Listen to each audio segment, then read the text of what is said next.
Her er Big Millis.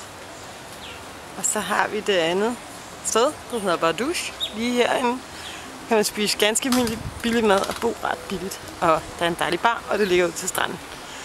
Det har vi jo ikke hos Coco Beach Garden, desværre. Men så har vi så meget andet. Hør, hvordan jeg allerede siger vi. Nej, det har jeg altså sagt længe. Det er fordi, det er der, jeg bedst kan lide at være. Der er peace. Og de irriterende typer kommer ikke der, de kommer andre steder. Her har vi The Dream. Så man også have et sted, man kan bo. Og så her, når man går rundt om vejen, så kommer man op af til der, hvor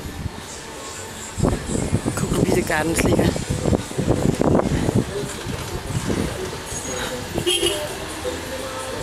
Det ligger heroppe af. Der er en lille smule op ad vejen. Ligger det. Man kan se det, ja, efter den røde mur, at nu går jeg ind på